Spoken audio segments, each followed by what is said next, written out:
नमस्कार मंडळी, स्वागत आहे तुमचं माझ्या चॅनलमध्ये, ज्याचं नाव आहे नीताज डेली डिश. मंडळी, कशा आहात तुम्ही?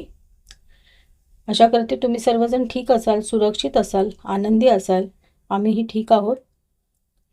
तर मंडळी, आज नीताज डेली डिशमध्ये आज तुम्हाला मी दाखवणार आहे खेकडा मसाला. तर त्याच्यासाठी आपल्याला ताजे खेकडे मी घेतले होते. हे भैयाकडून, आमच्या इथे एक भैया येतो मच्छीवाला, त्याच्याकडून मी घेतलेले सकाळीच. तर ते मी स्वच्छ साफ केलेले आहेत. स्वच्छ धुवून त्याचं आपण सालन बनवणार आहोत. सालन म्हणा किंवा मसाला म्हणा, काही.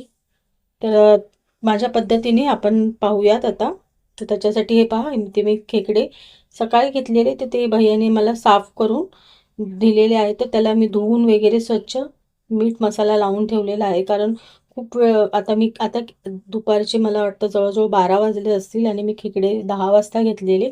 तर 2 तास असेच ते धुवून ठेवण्यापेक्षा मी त्याला मीठ आणि हळद लावून ठेवलेली आहे. तर इथे मी मसाला रेडी केलेला आहे, पाहू शकता. इथे मिरच्या आहेत, इथे लसूण आहे, इथे अद्रक आहे, थोडेसे धने घेतलेले आहे मी, ओलं खोबरं आहे, कांदा आहे, इथे थोडीशी बडीशोप घेतलेली आहे आणि तीळ घेतलेले आहे. इथे टमाटर आहे आणि कोथिंबीर आहे. आणि आपल्याला हा मसाला आहे, आगरी मसाला. आणि इथे हा मटन मसाला आहे. तो तुम्ही कोणत्याही ब्रँडचा वापरू शकता. मी हा इथे एव्हरेस्टचा वापरलेला आहे. तर चला आपण स्टार्ट करूया. इथे मी तव्यामध्ये थोडंसं तेल टाकलेलं आहे. तर आपल्याला आता कांदा व्यवस्थित तेलामध्ये परतून घ्यायचा आहे. तर इथे मी कांदा टाकलेला आहे मंडळी. प्रत्येकाची बनवण्याची पद्धत वेगळी वेगळी असते. तर तुम्ही एकदा माझ्या पद्धतीने पहा खेकडा मसाला कसा तयार होतो ते. तर मी तुम्हाला साध्या आणि सोप्या पद्धतीने दाखवत आहे. तर इथे मी कांदा व्यवस्थित भाजत आहे. पाहू शकता, आपला कांदा व्यवस्थित भाजला गेला पाहिजे, अगदी ब्राऊन कलर येईपर्यंत. आपला मसाला व्यवस्थित भाजला की आपल्या साळणला व्यवस्थित टेस्ट येईल.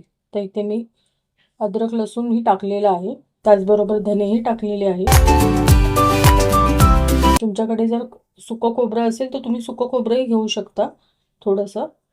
तर माझ्याकडे अवेलेबल नव्हतं, त्याच्यासाठी मी फक्त ओलं खोबरंच घेतलेलं आहे. जरुरी नाही आहे की सुकं खोबरं पाहिजे. सुकं आणि ओलं खोबरं दोन्ही तुम्ही मिक्स करून घालू शकता. पण माझ्याकडे नव्हतं म्हणून मी ओलं खोबरंच घेतलेलं आहे.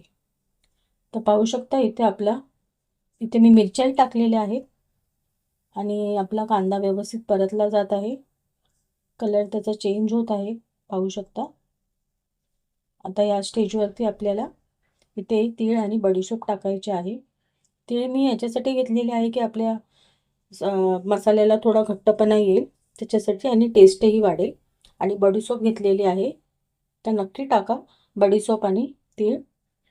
अगर तुमच्याकडे तीळ अवेलेबल नसतील तर तुम्ही खसखसही टाकू शकता. तर इथे दोन्हीपैकी एक काहीतरी टाका, अन्यथा तुम्ही दोन्ही टाकलं तरी चालेल. त्यात चवीमध्ये काही बदल होणार नाही, उलटा चव अजून जास्त भन्नाटच लागेल. तर इथे मी आता खोबरंही टाकलेलं आहे, पाहू शकता. आपल्याला खोबरंही व्यवस्थित परतून घ्यायचं आहे, अगदी लाल करायचं आहे. आपला मसाला व्यवस्थित परतला जातोय, पाहू शकता. कांद्याचा कलर बदलला आहे. आपल्या मिरच्या, धने, अगदी खमंग सुवास सुटलेला आहे पूर्ण घरामध्ये मसाल्याचा. अगदी व्यवस्थितपणे आपला मसाला भाजून झालेला आहे. आता ह्या स्टेजवरती आपल्याला याच्यामध्ये थोडीशी कोथिंबीर टाकायची आहे. तर इथे मी धुवून स्वच्छ साफ करून घेतलेली कोथिंबीर टाकलेली आहे, पाहू शकता. आणि आपल्याला आता लगेचच गॅस बंद करायचा आहे. आपला मसाला थंड करायला ठेवायचा आहे थोडा फॅनच्या खाली, आणि नंतर मग हा मिक्सरमधून वाटून घ्यायचा आहे. तर इथे मी गॅस बंद केलेला आहे. मसाला आपला थंड झालेला आहे, तर मी मिक्सरमध्ये टाकलेला आहे. आता आपल्याला पाणी टाकून हा व्यवस्थित बारीक करून घ्यायचा आहे. इथे आपला मसालाही बारीक झालेला आहे, पाहू शकता. इथे पॅनमध्ये मी तेल टाकलेलं आहे मंडळी. तेल आपलं व्यवस्थित गरम झालेलं आहे. त्याच्यामध्ये मी तेजपत्ता टाकलेला आहे. इथे 2 तेजपत्त्याची पानं मी तोडून टाकलेली आहे. थोडंसं जिरं टाकलेलं आहे. जिरं आपलं व्यवस्थित तडतडलेलं आहे, पाहू शकता. व्यवस्थित फुललेलं आहे. आता आपल्याला यामध्ये बारीक केलेला हा मसाला, मिक्सरमधून आपण वाटून घेतलेला मसाला टाकायचा आहे. त्याआधी आपल्याला इथे टोमॅटो टाकायचे आहे. जे मी बारीक कापून ठेवले होते ते आपण टोमॅटो टाकूया. इथे मी 2 टोमॅटो घेतलेले आहेत. थोडीशी हळद टाकूया. टोमॅटो आपल्याला व्यवस्थित मऊ करायचे आहे. इथे थोडीशी हळद टाकलेली आहे, थोडी लाल मिरची पावडर टाकलेली आहे, पाहू शकता. आणि हा आता आगरी मसाला आहे. तुमच्याकडे मालवणी मसाला असेल तर तुम्ही मालवणी मसाला टाका. आगरी मसाला नसेल तर, पण माझ्याकडे मालवणी मसाला नव्हता, माझ्याकडे आगरी मसाला होता, त्याच्यासाठी मी आगरी मसाला टाकलेला आहे. तर प्रत्येकाकडे आगरी मसाला असतो तसा नाही. तुमच्याकडे असलाच तर टाका, नाही तर मालवणी मसालाही टाकला तरी चालेल. इथे मी मटण मसाला टाकलेला आहे 1 पॅकेट. आणि त्याचबरोबर आपला हा वाटलेला मसाला आपण याच्यामध्ये टाकून घेणार आहोत आणि व्यवस्थित परतणार आहोत. आपला मसाला ऑलरेडी आपण व्यवस्थित परतून घेतलेला होता, तरी आपला हा सुका मसाला त्याच्यामध्ये व्यवस्थित मिक्स व्हावा, त्याच्यासाठी व्यवस्थित आपण हे करूया. 2 मिनटं लागतील ते हे करायला, परतायला. त्यानंतर इथे मी आता हे खेकडे टाकलेले आहे, पाहू शकता.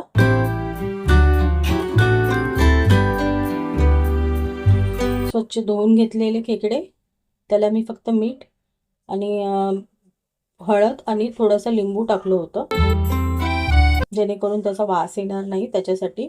आणि ते फ्रीजमध्ये ठेवले होते मी 1 घंटा. आता मी 12 वाजता बनवत आहे दुपारच्या जेवणासाठी, तेव्हा मी ते काढले. मसाल्याचं मी पाणी त्याच्यामध्ये टाकत आहे, मसाला वाटलेल्याचं पाणी मिक्सरचं. तर आपलं आता हे कन्सिस्टन्सी बरोबर आपण तुमच्या याच्याप्रमाणे, घरातल्या मंडळींच्या गरजेप्रमाणे तुम्ही याची वाढवू शकता किंवा कमी करू शकता. इथे मीठ टाकलेलं आहे चवीप्रमाणे.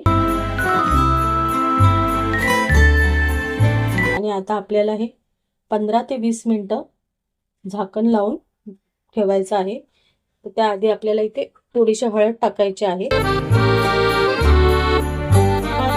हळद टाकून एकदा आपल्याला व्यवस्थित मिक्स करायचं आहे, हळद आणि मीठ, जेणेकरून आपल्या मसाल्यामध्ये पूर्णपणे मिक्स होईल. झाकण लावून आपल्याला 15 मिनटं ठेवायचे आहे गॅसवरती, स्लो टू मीडियम गॅसवरती. पहा आपला क्रॅब मसाला तयार आहे, पाहू शकता. 15 ते 20 मिनटं मी इथे ठेवले होते. तर आपला क्रॅब व्यवस्थित शिजलेला आहे, क्रॅबनी कलर चेंज केलेला आहे. यावर इथे आता बारीक कापलेली कोथिंबीर टाकूया. तर मंडळी, आपली क्रॅब मसाला तयार आहे. तर आपण थोडासा लिंबू पिळून टाकूया याच्यामध्ये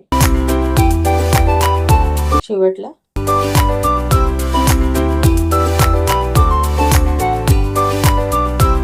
आणि लगेचच आपण आता सर्व करायला घेऊ.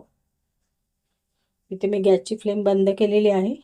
तर पहा मंडळी, आपला क्रॅब मसाला मी इथे काढलेला आहे, पाहू शकता कसा दिसतोय. तोंडाला पाणी येत आहे ना, तर तुम्हीही असा करा, तुमच्या घरातल्यांना खाऊ घाला. माझ्या रेसिपीला जास्तीत जास्त लाईक करा, शेअर करा, सबस्क्राईब करा. बाय.